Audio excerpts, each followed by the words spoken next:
ওই মহিলা, যে ব্যক্তি একজন যৌনকর্মী ছিল বা যেটা আমরা বলি ব্যভিচারিণী মহিলা ছিল, একটা কুকুরকে দেখেছে সে পানি পান করার জন্য তৃষ্ণার্ত, সে এটাতে মায়া করে দয়া করে তার মোজাটাকে নামিয়ে এই কূপ থেকে পানি উঠিয়ে কুকুরকে পান করিয়েছে।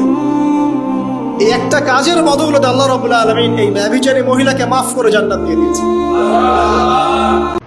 মানসিকভাবে শান্তি নেই আমাদের মধ্যে। খেয়াল করে দেখবেন, সারা দিন দুশ্চিন্তা, দুর্ভাবনা, পেরেশানি। নামাজে আসি তাও মনে হয় যত তাড়াতাড়ি নামাজ শেষ করতে পারলে বাস। উপলব্ধি করতে হলে আপনার অর্থটা জানতে হবে। অর্থ জানলে পরে আপনি দেখবেন আল্লাহকে আপনি চাক্ষুর সামনে পাচ্ছেন ইনশাআল্লাহ তাআলা। আপনি হতাশ হয়েছেন, হতাশা দূর করার জন্য সূরা আছে কোরআনে। বিপদে পড়েছেন, বিপদ দূর করার সূরা আছে কোরআনে। আপনার রিজিকের সমস্যা কাটানোর সূরা কোরআনে আছে। কোন হাজতের প্রয়োজন, সূরা ইয়াসিন, হাজতের সূরা চলে আসে। অসুস্থ হয়েছেন, শেফার সূরা কোরআনে আছে। বা কাউকে জিন টোনা করা হয়েছে, বান টোনা করা হয়েছে, ওর শেফাও কোরআনে আছে। এমন কোনো বিষয় নাই যেটা আল্লাহ রাব্বুল আলামিন কোরআনের মধ্যে নাজিল করেন নাই। ব্যবসা করতে চান, কোরআন কথা বলবে, ঠিক আছে? আপনি সামাজিক বিষয়ে ডিল করতে চান, সূরা হুজুরাত কথা বলবে। আপনি ইতিহাস ভালোবাসেন, কোরআনে ইতিহাস দিয়ে ভর্তি করা আছে। আপনি কাব্য ভালোবাসেন, কবিতা পড়তে ভালোবাসেন, কোরআনের মধ্যে কবিতা দিয়েও ভর্তি আছে। আর রহমান আল্লামাল কোরআন খালাকাল ইনসান, এখানে ছন্দ আছে না? প্রত্যেকটা ছন্দ। ওয়ান নাজমি ইযা হাওয়া মা দাল্লা সাহিবুকুম ওয়া মা গাওয়া ওয়া মা ইয়ানতিকু আনিল হাওয়া, ছন্দ আছে না? আপনি উপন্যাস ভালোবাসেন, কোরআনে অনেক উপন্যাস আছে। কোরআনে যা চান তাই পাবেন কোরআনে। এক কথায় আপনি আল্লাহকে পাবেন কোরআনের মধ্য দিয়ে। তো কোরআনের সাথে যার সম্পর্ক যত বেশি, আল্লাহর মারিফত সে তত বেশি পাবে ইনশাআল্লাহ আযজা ওয়া জাল্লা। ভাই, আমরা সবাই মারা যাব, এই কথাটা কি আপনারা বিশ্বাস করেন? এই কথা যে বিশ্বাস করে যে পৃথিবীতে সে চিরস্থায়ী নয়, চিরদিন থাকতে আসে নাই, সে কি পৃথিবীতে উদ্ধত আচরণ করতে পারে? পাপ করলেও তো সে তওবা করে ফিরে আসবে, তাই নয় কি? এখন মানুষের চলাফেরা দেখলে কি মনে হয় যে মানুষ মারা যাবে কখনো? আমাদের সবার সামনে মৌত অপেক্ষা করছে। এই যে আমরা এখানে যারা বসে আছি, আজকে থেকে হয়তো 50 বছর পর কেউ থাকবো, হতে পারে না? হতে পারে না? 50 বছর অনেক বেশি বলেছি আমি। দেখেন না সামনে কি হয়।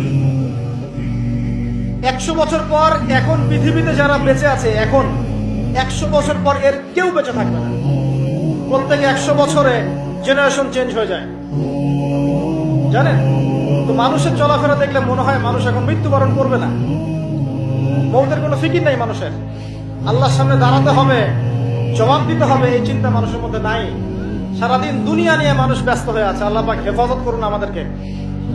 তো পরকালের ক্ষতি দেখেন, মানুষের সামনে অপেক্ষা করছে মৌত, মানুষের সামনে অপেক্ষা করছে কবর। কবর যেখানে কেউ যাবে না, আপনি আমি কেউ না, মানে কেউ কারো কবরে যাব না, কেউ কারো কবরে না। চিন্তা করতে পারেন যে আমাদেরকে একা একা কবরে যেতে হবে, সেখানে 2 জন ফেরেশতার সম্মুখীন হয়ে সওয়াল জবাব দিতে হবে। অহংকার মানে এই নয় যে আপনি সুন্দর জামা পরছেন, আপনি সুন্দর কাপড় পরছেন, আপনি ভালো একটা বাড়ি করেছেন, এটা অহংকারের পরিচয় নয়।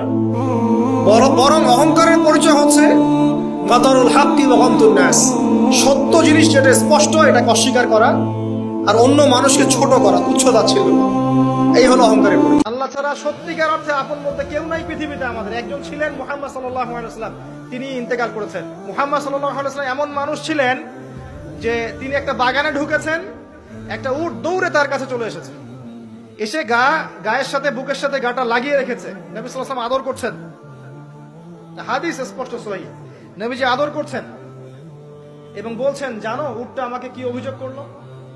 উটটা আমাকে তার মালিকের বিরুদ্ধে অভিযোগ করলো, তার মালিক তাকে কষ্ট দেয়। এই উটটা পর্যন্ত, একটা অবলা প্রাণী পর্যন্ত আমাদের নবীকে আপন মনে করছেন, ছুটে চলে আসছেন, আমার কষ্ট হচ্ছে, আমাকে ধরেন। সুবহানাল্লাহ। নবী সাল্লাল্লাহু আলাইহি ওয়াসাল্লাম যখন মসজিদ নববী নির্মাণ করেছেন, ওখানে একটা খুঁটি ছিল, এটা অনেকে জানেন, খুঁটি ছিল। যখন মিম্বর এসেছে, তখন তিনি মিম্বরে দাঁড়িয়ে বয়ান করা, খুতবা দেওয়া শুরু করেছেন। তখন ওই যে খুঁটি, ওই খুঁটিটা থেকে কান্নার ডগডগ আওয়াজ শোনা যেত। ওই জড়বস্তু পর্যন্ত মুহাম্মদ সাল্লাল্লাহু আলাইহি ওয়াসাল্লামকে আপন মনে করতেন।